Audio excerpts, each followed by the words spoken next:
Hello students, welcome to my channel. Student, जैसे हमने पहले भी पैटर्न की बात की है कि 1 मार्क के बहुत इंपॉर्टेंट क्वेश्चंस आते हैं। आजकल 20 मार्क्स के क्वेश्चंस होते हैं, तो 1 मार्क के इंपॉर्टेंट क्वेश्चंस मैं पहले भी डिस्कस कर चुकी हूँ। अब मैं एमसीक्यू टाइप के इंपॉर्टेंट क्वेश्चंस डिस्कस कर रही हूँ जो 1 मार्क के ही आते हैं। So first chapter real numbers के important MCQ questions. So first question is the decimal form of 129 by 2 square 5 square 7 की power 5 is number A terminating, number B non terminating, non terminating, non repeating, none of above। तो इनमें से कौन सा option ठीक होगा? तो अब आपने के लिए क्या करना है, आपने डिनोमिनेटर देखना है। अगर डिनोमिनेटर में 2 की पावर m और 5 की पावर n फॉर्म का बन रहा है फिर तो वो टर्मिनेटिंग होगा, लेकिन ये जो है 2 की पावर m और 5 की पावर n नहीं, उस फॉर्म का नहीं बन रहा है, तो ये क्या होगा, नॉन टर्मिनेटिंग होगा। और नॉन रिपीटिंग इसलिए होगा, ये तीनों जो है वो प्राइम नंबर्स हैं, जब इसके साथ डिवाइड करेंगे तो कोई भी नंबर जो है वो रिपीट नहीं होगा इसके डेसिमल में, इसलिए ये non terminating non repeating decimal form है। So C option is the right option. Second question is 4 bells tolled together are at 9 a.m. They tolled after 7, 8, 11 and 12 seconds respectively. How many times will they toll together again in the next 3 hours?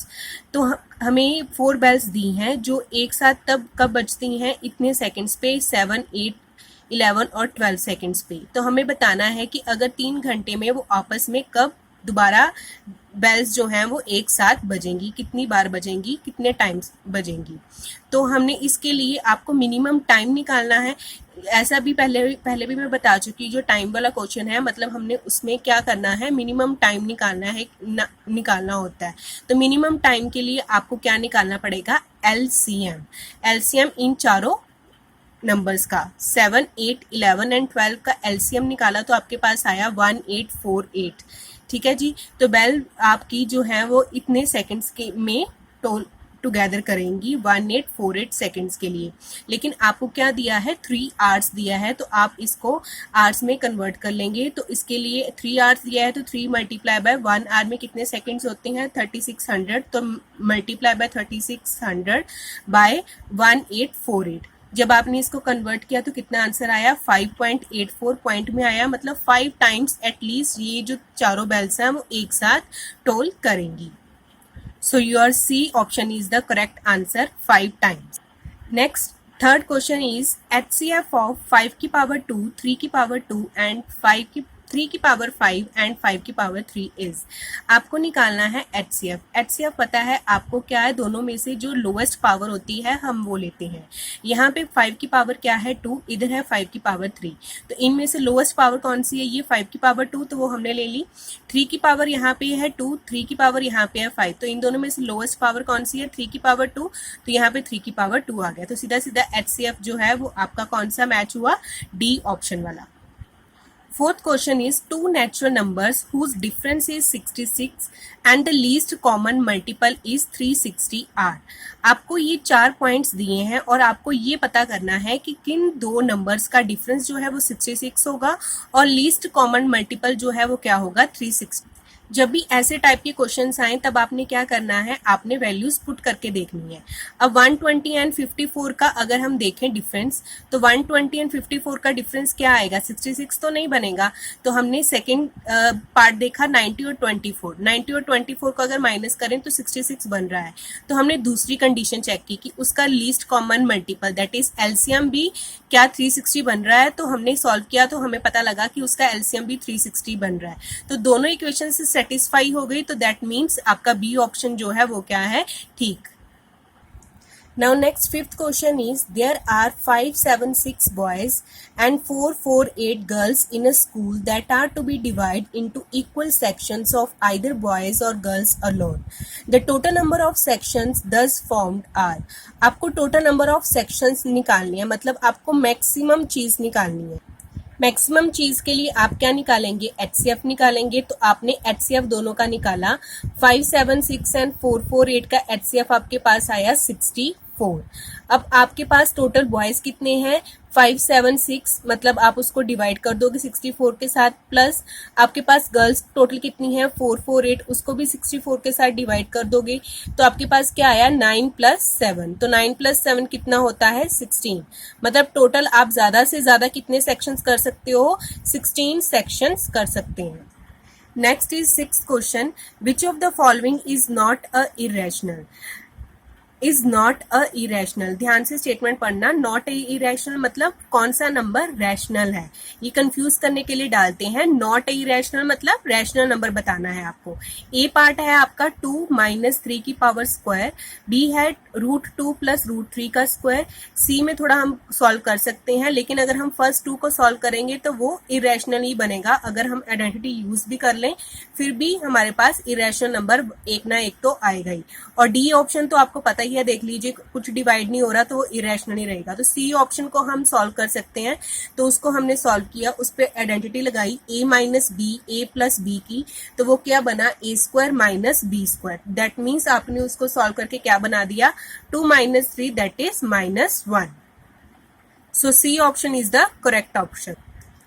Now 7th question is the product of a rational and irrational number is, product निकालना है आपको rational और irrational number का, तो वो क्या rational होगा irrational होगा बोथ ऑफ अबव होगा कि नन ऑफ अबव होगा। अब जब भी हम रैशनल को इरेशनल नंबर के साथ मल्टीप्लाई करते हैं तब उसका आंसर क्या आता है इरेशनल। जैसे 2 को √3 के साथ मल्टीप्लाई किया तो √2 √3 ही आएगा ना, तो रूट तो रहेगा ही रहेगा, मतलब वो इरेशनल नंबर तो रहेगा ही रहेगा। तो that means B option is the correct option. इसी तरह 8th क्वेश्चन है, the sum of the rational and irrational number is rational irrational both of above कि नन ऑफ अबव। जब हम सम करते हैं रैशनल प्लस इरेशनल का तब भी हमारे पास क्या नंबर रहता है इरेशनल ही रहता है। जैसे 2 + √3 करें तो उसका आंसर क्या आएगा 2 + √3 ही आएगा, मतलब इरेशनल नंबर ही रहेगा। तो दैट मीन्स अगर आप सम भी करते हैं रैशनल और इरेशनल का तो भी हमारे पास क्या आता है इरेशनल नंबर ही आता है। तो that means B option is the correct option. 9th is the product of 2 different irrational number is always rational irrational both of above none of above. So product अगर हम करें दोनों इरेशनल नंबर्स का, irrational को irrational के साथ multiply करें, मतलब √2 को √3 के साथ मल्टीप्लाई किया तो आंसर इज √6। तो ये फिर भी किस में रहा रूट में ही रहा, तो दैट मीन्स ये भी आपका क्या रहेगा इरेशनल नंबर ही रहेगा। Now next 10th question is the product of 3 consecutive positive integer is divisible by 4 6 no common factor की ओनली 1। मतलब 3 कंसेक्टिव पॉजिटिव इंटीजर्स रहें तो वो किसके साथ डिवाइड होंगे। जब भी आपको पास 3 कंसेक्टिव पॉजिटिव इंटीजर्स आए तब वो हमेशा ही 6 के साथ डिविजिबल होंगे, क्योंकि अगर आप फर्स्ट नेचुरल नंबर्स लो तो उन तीनों का सम क्या बनता है क्या बनता है 6 बनता है। तो इसकी वजह से आप कोई भी 3 नंबर्स लोगे तो वो 6 के साथ जरूर डिविजिबल होते होंगे। Now next question is 11th, वो क्या है 3 farmers have 490 kg 588 kg and 882 kg of wheat respectively. Find the maximum capacity of a bag so that the wheat can be packed in exact number of bags. तो अब आपके पास क्या निकालना है, आपने मैक्सिमम कैपेसिटी निकालना है। अब आपके पास मैक्सिमम कैपेसिटी निकालनी है तो मतलब आपको क्या निकालना पड़ेगा HCF निकालना पड़ेगा।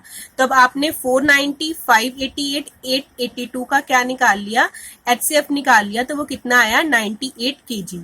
तो that means your A option is the correct option. 12th question is m² - 1 is divisible by 8 if m is an even integer, an odd integer, a natural number, a whole number. m क्या होगा अगर हम इसको m² - 1 को divisible by 8 करें। अब आपको 8 के साथ डिवाइड करना है। 8 क्या है इवन नंबर है आपका, तो मतलब यहाँ पे भी कोई ना कोई इवन नंबर ही बनना चाहिए तो ही 8 जो है वो उसको डिवाइड कर पाएगा। तो उसके लिए आपने क्या किया m² - 1 है, तो m अगर आप इवन लोगे तो इवन में से -1 करोगे तो वो तो ऑड बन जाएगा, मतलब फर्स्ट वाला ऑप्शन तो कट हो गया। तो फर्स्ट सेकंड ऑप्शन क्या बचता है आपके पास कि आपको क्या लेना चाहिए, यहाँ पे ऑड इंटीजर लेना चाहिए। अगर आप यहाँ पे ऑड नंबर लोगे, उसमें से -1 करोगे तो वो क्या हो जाएगा, इवन, और इवन जो नंबर है वो 8 के साथ क्या हो जाएगा, डिविजिबल हो जाएगा। Now next 13th question is, for some integer p, every odd integer is of the form 2p plus 1, p plus 1, 2p और p, इनमें से क्या होगा। तो अब आपने क्या करना है, आपने ऑड इंटीजर लेना है। तो आपको पता है कि ऑड इंटीजर क्या होता है, 2p plus 1। अगर इवन इंटीजर होगा तो वो क्या होगा, 2p। अगर ऑड इंटीजर है तो वो क्या होगा, 2p plus 1। 14th question is, the least number that is divisible by all the numbers from 1 to 5 is 5, 60, 20 या 100। अब लीस्ट नंबर निकालना है आपको, तो दैट मीन्स आपको क्या निकालना पड़ेगा, एलसीएम निकालना पड़ेगा। अब आपको 1 to 5 का निकालना है, तो आपने 1 to 5 का एलसीएम निकाला, तो दैट इज योर, आपका एलसीएम कितना आया, 60। तो that means B is your correct answer. तो बस आपको स्टेटमेंट समझ में आ जाए तो आंसर्स आपके निकलते जाएंगे, आपने को बस स्टेटमेंट समझने की कोशिश करनी है। 15th question is, the decimal expansion of a rational number 14587 by 250 will terminate after. मतलब कितने डेसिमल्स प्लेसेस के बाद वो टर्मिनेट होगा। तो first option is 1 decimal place, 2 decimal places, 3 decimal places या 4 डेसिमल प्लेसेस। इस तरह के क्वेश्चंस को करने का, सॉल्व करने का तरीका है कि आपने डिनोमिनेटर में किसी भी तरह 100 या 1000 बनाना है। अब 250 है तो 100 तो बन नहीं सकता, लेकिन अगर इसको 4 के साथ मल्टीप्लाई किया जाए तो 1000 बन सकता है। तो 4 के साथ आपने अगर मल्टीप्लाई नीचे किया है तो आपको ऊपर भी करना पड़ेगा। न्यूमिनेटर को आपको सॉल्व करने की जरूरत नहीं है, बस आपने मल्टीप्लाई में लिख दिया, नीचे आपके पास क्या बन गया, 1000। तो अब ये कितनी प्लेसेस हैं, 3 प्लेसेस के बाद वो टर्मिनेट हो सकता है ना इजीली, ठीक है। तो ये आपका C option is the correct option, 3 decimal places. 16th question is, the decimal expansion of a rational number 97 over 2 into 5 की power 4 will terminate after 1 decimal place, 2 decimal place और 3 डेसिमल प्लेसेस और 4 decimal places. Same वैसा ही question है, बस आपने 10 की power बनाने की कोशिश करनी है। अब यहाँ पे 2 की पावर 1 है, 5 की पावर 4 है, तो आपकी पावर अगर सेम हो जाएगी तो 2 के साथ 5 जो है वो मल्टीप्लाई हो सकता है। तो आपने क्या किया, यहाँ पे 2 की पावर 4 बनाने के लिए 2 की पावर 3 के साथ आपने मल्टीप्लाई कर दिया। अगर आपने डिनोमिनेटर में मल्टीप्लाई किया है तो आप न्यूमिनेटर में भी मल्टीप्लाई करोगे। न्यूमिनेटर को आपको सॉल्व करने की जरूरत नहीं है, बस आप वैसे लिख सकते हो 97 इंटू 2 की पावर 3 ओवर 2 की पावर 4 इंटू 5 की पावर 4। अब ये दोनों मल्टीप्लाई हो जाएंगे तो ये कितना आया, 10 की पावर 4। 10 की पावर 4 बन गया, तो मतलब आपका आंसर क्या है, 4 डेसिमल प्लेसेस। तो इस तरह के क्वेश्चन बस आपने ये करना है कि आपने नीचे 10 की पावर बनानी है, चाहे वो 10 बने, 100 बने, 1000 बने या 10 की पावर 4 बने, बस आपको वो बनाने की जरूरत है। जैसे ही वो पावर बन जाए दैट मीन्स उतने प्लेसेस के बाद आपका डेसिमल एक्सपेंशन जो है वो टर्मिनेट हो जाएगा। 17th question is, the product of 2 consecutive natural number is always prime number, even number, odd number, even और odd।